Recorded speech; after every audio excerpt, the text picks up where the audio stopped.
الرحمن علم القرآن خلق الإنسان علمه البيان الشمس والقمر بحسبان والنجم والشجر يسجدان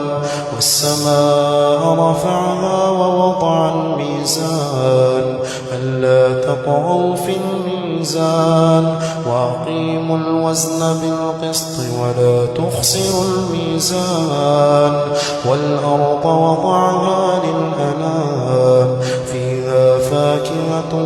والنخل ذات الأكمام والحب ذو العصف والريحان فبأي آلاء ربكما تكذبان خلق الإنسان من صلصال كالفخار وخلق الجان من مارج من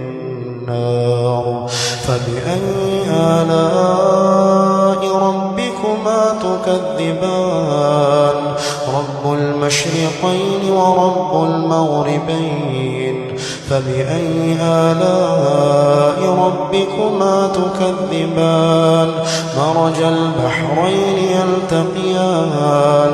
بينهما برزخ لا يبغيان فبأي آلاء ربكما تكذبان يخرج منهما اللؤلؤ والمرجان فبأي آلاء ربكما تكذبان وله الجوار المنشآت في البحر كالأعلام فبأي آلاء ربكما تكذبان كل من عليها فان ويبقى وجه ربك ذو الجلال والإكرام فبأي آلاء ربكما تكذبان يسأله من في السماوات والأرض كل يوم هو في شأن فبأي آلاء ربكما تكذبان سنفرغ لكم أيها الثقلان فبأي آلاء ربكما تكذبان يا معشر الجن والإنس إن استطعتم أن تنفضوا من أقطار السماوات والأرض فانفضوا لا تنفضون إلا بسلطان فبأي آلاء ربكما تكذبان يرسل عليكما شواظ من نار ونحاس فلا تنتصران فبأي آلاء ربكما تكذبان فإذا انشقت السماء فكانت وردة كالدهان فبأي آلاء ربكما تكذبان فيومئذ لا يسأل عن ذنبه إنس ولا جان فبأي آلاء ربكما تكذبان يعرف المجرمون بسيماهم فيؤخذ بالنواصي والأقدام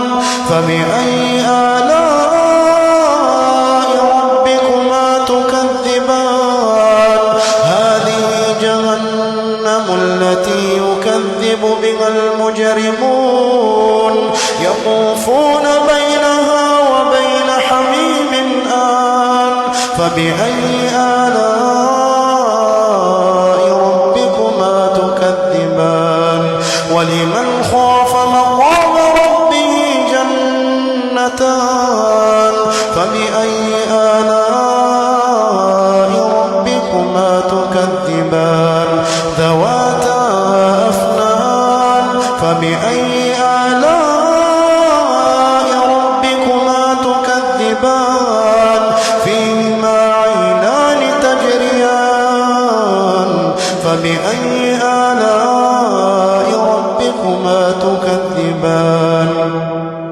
فيهما من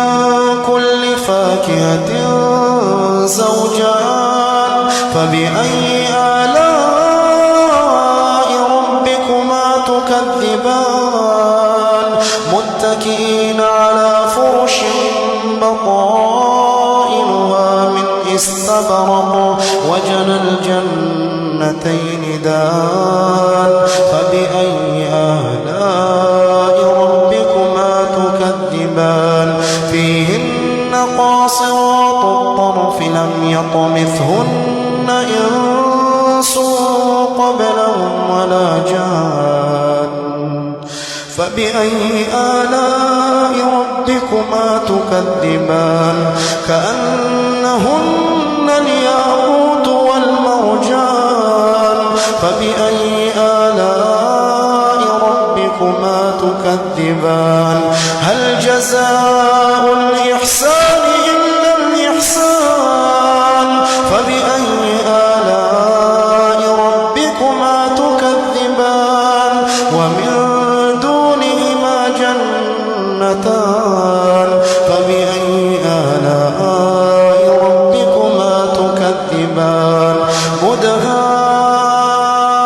مدهامتان فبأي آلاء ربكما تكذبان فيهما عينان نضاختان فبأي آلاء ربكما تكذبان فيهما فاكهة ونخل ورمان فبأي آلاء ربكما تكذبان فيهن خيرات حسان فبأي آلاء ربكما تكذبان حور مقصورات في الخيام فبأي آلاء ربكما تكذبان لم يطمثهن إنس قبلهم ولا جان فبأي آلاء ربكما تكذبان متكئين على رفرف خضر وعبقري حسان فبأي آلاء ربكما تكذبان تبارك اسم ربك ذي الجلال والإكرام